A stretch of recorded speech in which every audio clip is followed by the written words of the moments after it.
안녕하세요. 레서뽕입니다. 오늘의 토픽은 TK 장녀, 환장의 트위스트. 특히 TK는 유명하기를 성차별로 유명하죠. 도대체 화병이 어디까지 올라가는 거예요? 그 신비로운 세상으로 여러분을 초대합니다.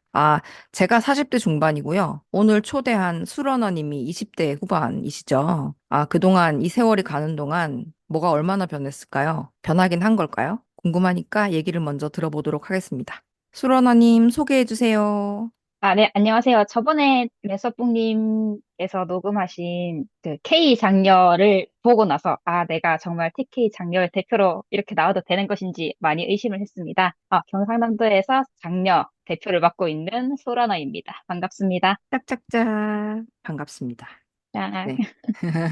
제가 생각할 때 그렇게 상황이 많이 달라지진 않았을 것 같거든요. 수러너님은 형제 관계가 어떻게 되시나요?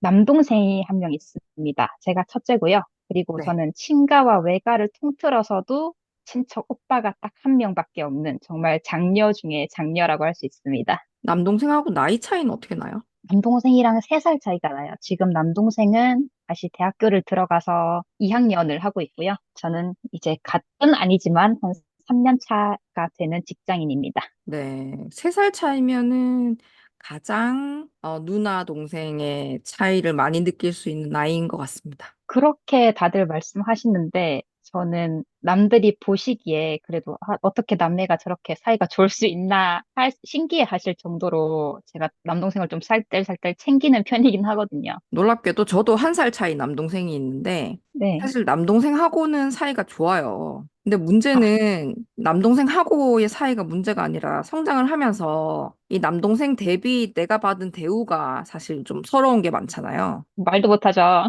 네, 우리는 뭐 말도 못하는 일들을 평생 당하고 살아가지고 네. 먼저 수로너님 태몽 같은 거 있었어요?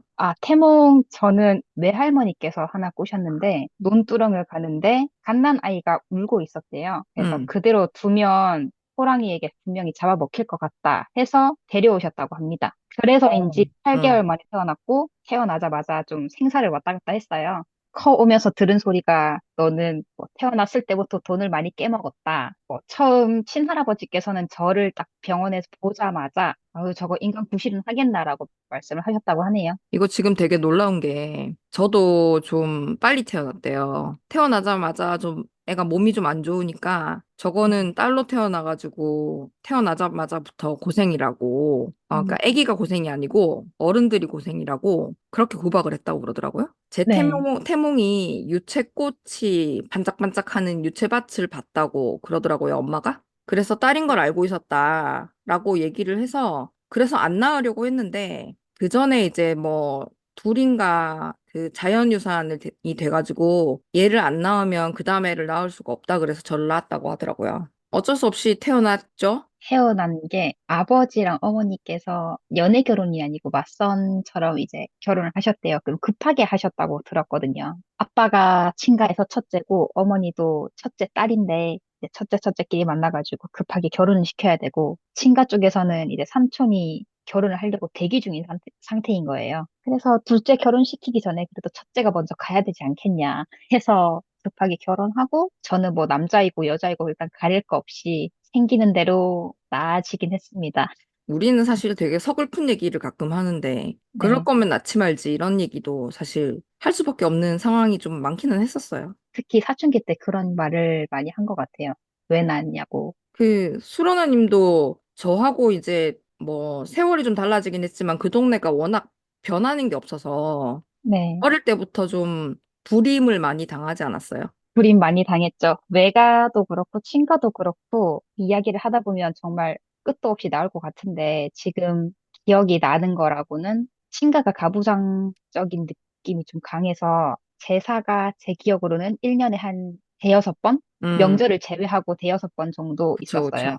이제 그러면 저는 8살 때부터 이제 제사를 하기 위한 여성으로 길러지는 단계였던 거죠. 8살이 딱 되자마자 음, 여자가 집안일을 할 줄 알아야 먹고 산다, 사랑을 잘 받는다, 뭐 시집을 잘 간다. 이런 말은 당연히 들었고요. 제 밑으로 뭐 여자 사촌이든 남자 사촌이든 많았는데 어머니께서도 물론 그랬지만 저는 이제 일주일에 한 번은 무조건 친가를 방문해서 하루를 꼬박 보내야 됐었어요. 거기 가서 음, 커피 타는 것부터 반찬을 놓고 그 식탁을 차리고 그다음에 치우고 설거지하고 그 뒤에 후식을 내가는 그 과정을 다 옆에서 조절을 해야 됐고 동생들 뭐 남동생 특히 남동생들은 하루 종일 TV를 보고 밖에 놀러 다니고 이렇게 해도 별 말씀이 없으시더라고요. 그렇게 해야 된다고 하죠. 그래서 명절 때 한 번은 제가 사촌들이랑 이제 다 모이니까 오랜만에 6살 때였어요. 몰려서 놀러 다니니까 할아버지께서 계집애가 돼가지고, 어디서 지금 좀 얌전하지도 못하고 그렇게 뛰어노냐.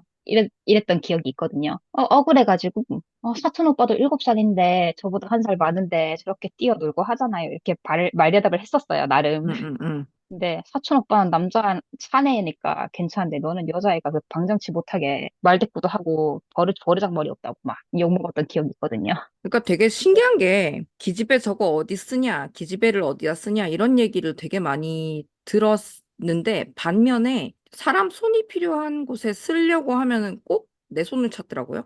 맞아요. 어.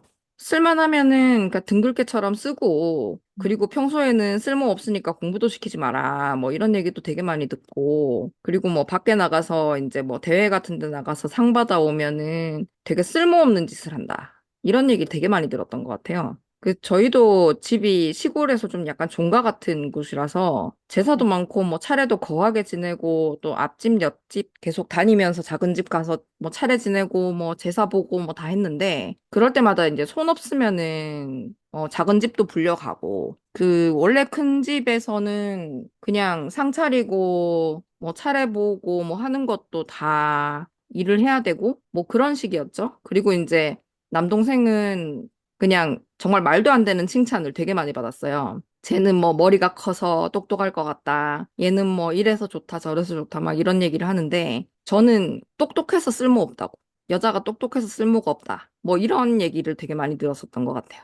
뭐 제사 지내고 이러면은 왜 꼭 그 잘 놀던 애들 불러가지고 밥상 차려주고 나는 네, 상 차려주고 골방 가서 그냥 남은 거 국물에 말아서 대충 때우고 또 상 내오고 막 이러잖아요. 저 그냥 그게 일상인 거였어요. 그래서 그게 뭔가 잘못됐다라고 그때까지는 생각도 못 했었던 것 같아요.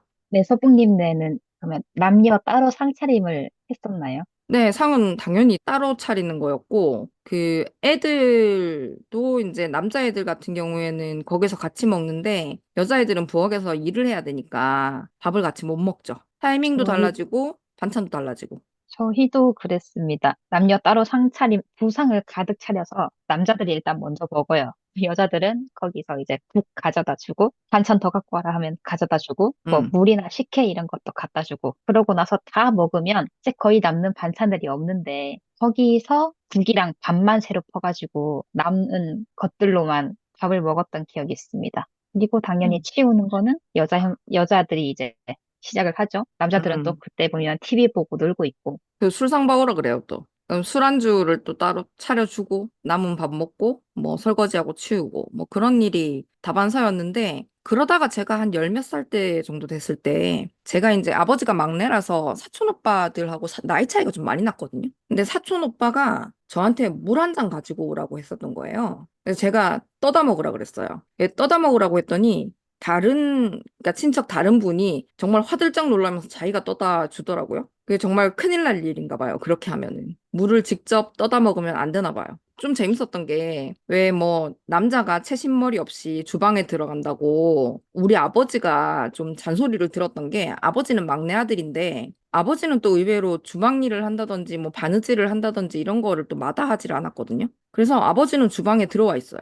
다른 그 여자 친척들하고 같이 아버지는 주방에 들어와 있고 거기다가 이제 여자 친척들이 아버지한테 채신머리 없이 남자가 왜 여기 들어와 있냐 뭐 이런 얘기를 하고 그랬었던 것 같아요. 그건 정말 가부장제의 대물림 아닌가요? 자발적인 대물림? 제가 보기에는 남자들도 약간 맨박스 같은 게 있는 거죠. 강요받는 그런 스테레오 타입이 있었던 것 같아요. 30대 중반 넘어서 여기서 빠져나왔었던 것 같아요. 저는 남자 형제들을 그렇게 유심히 깊게 보지 않았나 봅니다. 그런 음. 기억이 없습니다. 지금 남자 형제들, 남동생들이 같이 자랐잖아요. 사실 나이 차이가 뭐 3살이면 그렇게 많은 것도 아니고, 나도 애고, 쟤도 애고, 이런 상황에서 또 보면은 같이 놓은 상태에서 또 서러운 게 많잖아요. 뭐 예를 들면 명절에 남동생이랑 저랑 같이 다녔는데, 나중에 열어보면 세뱃돈이 남동생이 훨씬 많은 거예요. 저희 사촌 언니가 집안에서 굉장히 반대하는 결혼을 했었어요. 나중에 집에 이제 그 부부가 같이 애들하고 같이 왔었던 적이 있었는데, 아, 그때 형부가 굉장히 좋은 사람일 것이다라고 저는 이제 생각을 하고 있었나 봐요. 그 형부라는 놈이 제가 그때 한복을 입고 있었는데, 뭐 쓰러뜨려서 참복 치마가 뒤집히도록 만들고 뭐 완전 그 굉장히 불쾌한 경험을 했었던 적이 있었거든요. 제가 그때 10대 초반이었고, 그래서 그거를 누군가에게 얘기하기는 못하고 좀 사촌들 사이에서 되게 불쾌한 경험들이 많이 있었던 것 같아요. 근데 이제 그걸 얘기를 할 수가 없는 게 이미 집안의 위계는 내 위치와 저 사람 위치가 너무나 다르기 때문에 얘기를 해봤자 아무 소용이 없을 것 같다. 그런 확신 같은 게 있었던 것 같습니다. 그 신체적인 이야기를 하니까 저도 기억나는 게 있는데요. 저희 쪽은 막내가 있어요.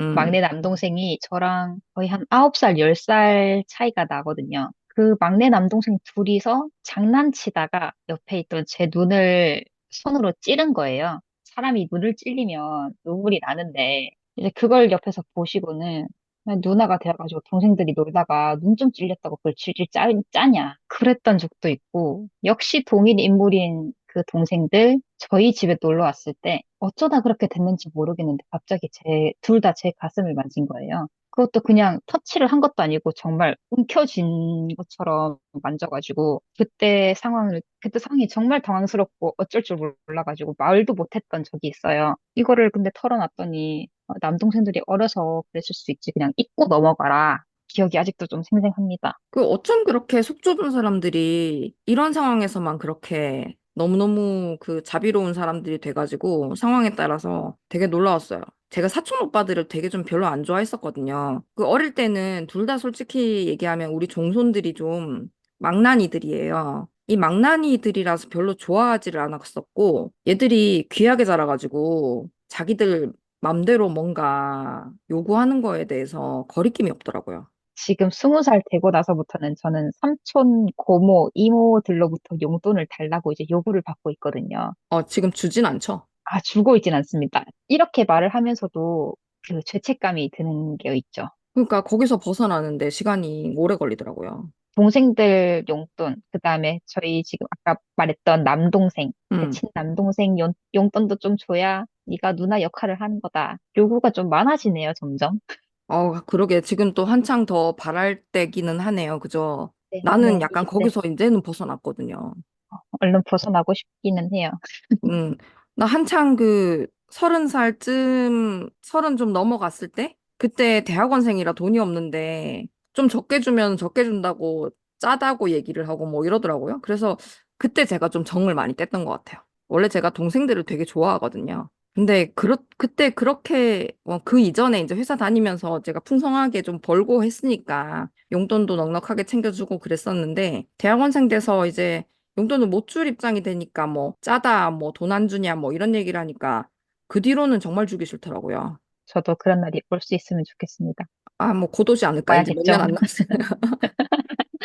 근데 저는 계속. 남동생이랑 이제 1살 차이니까 사실 네. 뭐 걔가 중3이면 제가 고1이고 뭐 이런 수준이었는데 동생이 중3이었을 때 졸업할 때쯤 돼서 학교를 제가 갔어요. 엄마 아버지가 일을 해야 돼가지고 담임 상담을 제가 가고 대학 졸업도 제가 가고 고등학교 3학년 때 졸업할 때도 제가 가고 이렇게 거의 보호자처럼 다니면서 주력했던 부분이 어떤 부분이었냐면 그 집에서는 남동생이 그 남자가 뭐 법대를 나와서 사법고시를 패스하고 뭐 검사 멋있게 한번 하고 그래야지 뭐 이런 얘기를 계속하고 그랬는데 제가 아무리 봐도 남동생이 그쪽은 아닌 거예요. 얘가 굉장히 그 논술 같은 걸 잘하고 수학에 정말 재능이 있었거든요. 근데 이제 문과 선택을 해서 학교를 졸업을 하고 진로를 결정해야 되는 시점에 너는 아무리 봐도 법대는 아닌 것 같고 내가 생각했을 때는 경제학과 쪽이 좀 잘 맞는 것 같다. 뭐 이런 식으로 걔를 따로 불러가지고 피자를 사 먹이면서 그런 얘기를 했고 동생은 지금은 경제학자가 됐는데 결국 제 말을 들은 거죠. 본인은 만족하면서 살고 있는 것 같아요. 그리고 이제 내가 당한 것처럼 얘를 당하게 하면 안 된다라는 그런 사명감 같은 게 좀 있었던 것 같아요. 사명감이라고 자각하지 못하고 챙기게 되는 부분이 많았던 것 같아요. 그러니까 어렸을 때부터 어머니, 아버지 자리 비우시면 이제 네가 엄마 대신이다라는 말 정말 많이 듣잖아요. 맞아요. 그러니까 친가 매가 사촌 동생들도 다 그렇고 다 같이 놀게 되면 맞으니까 동생들 데리고 다니는 것도 이제 저한테 다 맡겨지면서 네가 엄마 이모들 대신이다라고 하면서 이렇게 데리고 다니고 그러다가 막 싸움이 나면 저를 불러가지고 무슨 일이냐 이렇게 책임자처럼 불려가가지고 설명하고 아이들이 싸운 것도 제가 중간에서 중재하고 근데 이게 되게 항상 자연스럽게 넘어가요. 베이비시터에서 온 가족을 케어하는 자리로 가는 그 플로우가 우리는 너무 자연스러웠던 것 같아요. 3년 전쯤에 아버지께서 돌아가신 후에는 저는 엄마의 딸이자 친구이자 남편 목까지 하고 있는 느낌이 좀 많이 듭니다. 집안에 있는 뭔가를 고치는 거, 뭐 경제나 카드, 휴대폰 관련하는 모든 그런 전반적인 자잘한 업무들 있잖아요. 아버지께서 하던 거, 어머니 뭐 염색 같은 것도 그렇고 거의 다 맡아서 하고 있는 것 같아요.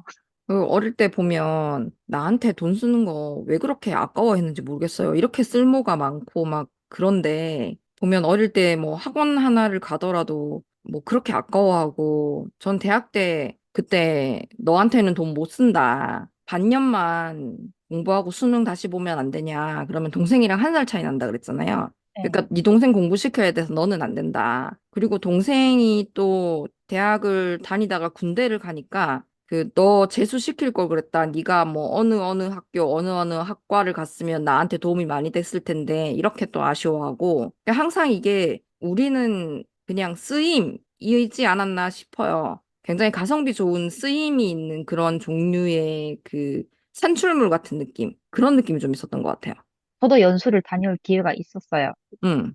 4학년 때 캐나다 다녀오고 이렇게 했는데, 이제 너는 졸업하자마자 취업을 해야 된다. 그러니까 취업을 하면 결국에 가정 형편에 좀 도움이 된다 이거죠. 그래서 취업을 해야 되는데 네가 소파에 바람 든 것처럼 어딜 자꾸 싸돌아다니냐. 그런 말을 하면서 보내줄 수가 없다. 면접도 보고 자소서도 쓰고 이렇게 하면서 내가 얻어낸 기회인데 그걸 좀 많이 날려버릴 뻔했던 적이 있어요. 근데 그런 나한테 쓰는 거를 부모님도 아까워하시는 것 같고, 그게 계속 학습이 되다 보니까 저도 저한테 쓰는 걸 아까워하게 되는 거죠. 아, 이게 세뇌되는 게 너무 무서워요.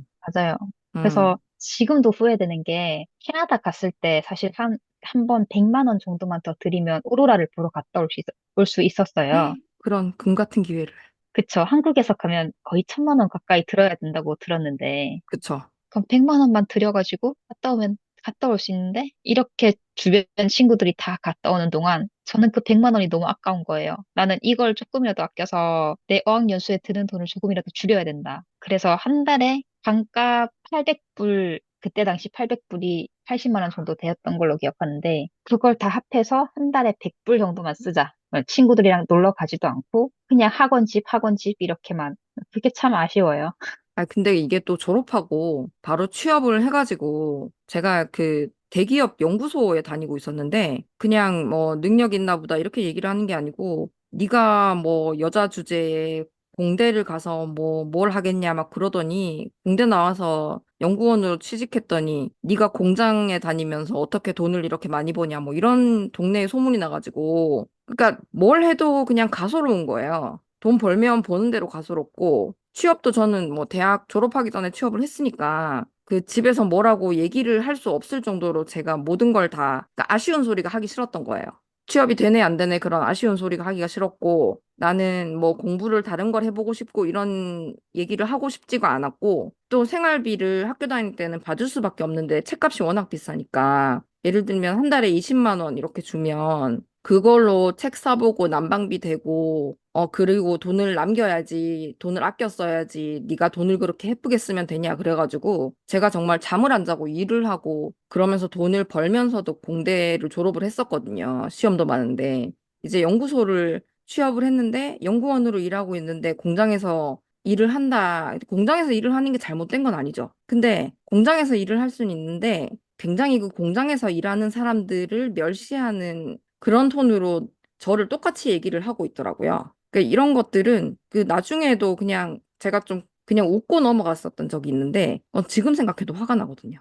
저희 과는 공부를 정말 열심히 해야 겨우겨우 따라갈 수 있는 내용을 좀 다루고 있었어서 일반적으로는 일을 하는 사람이 그래서 없지 않아요? 네, 거의 없어요. 해도 알바 정도인데 그 알바도 한 1, 2학년 때 하고 보통은 그만두죠. 네, 20 몇 학점까지도 들어야 되고 하니까 우리는 실습도 나가야 되고 해서 대학 생활 알바를 못했어요, 저는. 방학 때가 아니면. 음, 그래서 생활비를 조금씩 받았었는데 그게 한 달에 30만 원이었습니다. 하루에 10,000원 정도 쓰고 사는 거죠. 어떻게 그게 사라졌는지 모르겠는데. 근데 화가 나는 건 지금 동생 쓰는 걸 보면 식비에만 50만 원이 넘게 들어간다는 거예요. 이건 좀 아니지 않나?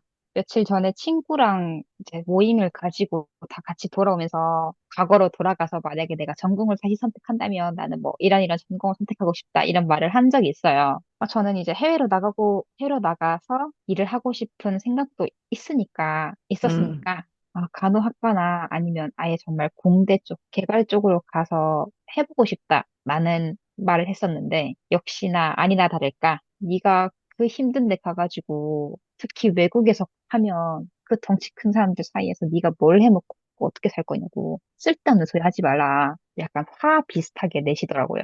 왜 화를 낼까요? 내 옆에 붙어 있어야 된다. 우리 엄마도 그랬거든. 너라도 나한테 붙어 있어야 된다. 너가 없으면 나는 누가 책임지냐? 라는 게 심하신 것 같아요. 나는 누가 도와주냐? 맞아요. 내가 너를 그렇게 힘들게 키웠는데. 그래서 저 대학도 집 근처로 갔잖아요. 저는 계속 지금 다니는 과를 가고 싶어 했는데, 집에 있는 대학 가까이 다니라고, 아예 음, 다른 과를 선택할래라는 말도 들었거든요. 내가 이 과를 몇 년이나 바랬는지 알면서. 그래서 뭐, 재수든 뭐든 다시 공부하겠다라는 말을 꺼내면, 뭐 쓸데없이 그런 걸 하고 있냐. 그냥 지금 하는 거에나 집중해라. 이랬는데, 동생은 지금 전역 후에 휴학하고 재수하고 다시 신입생이 됐잖아요. 공부하겠다는데 밀어줘야지 하면서 지금 대학교 2학년 때까지 생활비나 뭐 이런 것들 그냥 아끼지 않고 여행 갔다 오겠다. 헤이, 이상한 거죠? 나는 저렇게 안 했는데. 저는 사실 제 답답합니다. 동생도 좀 불쌍한 게 저는 이제 도시를 떠나온 케이스지만 킬로미터 단위로 떨어져 나왔지만 동생 같은 경우는 아예 국가를 떠났잖아요. 지금 아예 미국 가서 살고 있는데 그 친구도 보니까 들어올 생각이 별로 없어요. 어쨌든 지금은 잘 살고 있으니까 다행이기는 한데 네가 집안의 아들로서 뭐 이걸 해야 되고 저걸 해야 되고 뭐 이런 진로를 선택을 해야 되고 그런데 굉장히 시달리다가 자기 하고 싶은 공부해서 나가서 안 들어오고 있습니다. 제가 가끔 하는 말이 있어요. 제가 하는 일마다 뭐 안 된다고 하고 하지 말라고 하고 못하게 하고 자꾸 그런 게 쌓이니까 안 도와줄 거면 그냥 비키라고 얘기를 하거든요. 말을 해봤습니다. 진짜? 정말 예전 어릴 때는 저 혼자 울음을 참았어요. 제 응, 방에서 혼자 들어와서 울고 엄마한테 말을 해봤자 엄마가 상처받고 나는 또 그거에 대해서 미안해하고 이게 응, 풀리지 않을 거란 걸 아니까 말을 해봤자 쓸모가 없다. 근데 이게 스물 중반을 좀 넘어서고 나니까 답답하더라고요. 나는 아직도 과거의 상처가 아직 그대로인데 그런 말을 한 적이 없다. 내가 언제 응. 그랬냐? 그거는 과거 일인데 언제까지 거기 잡혀 있을 거냐? 맞아요.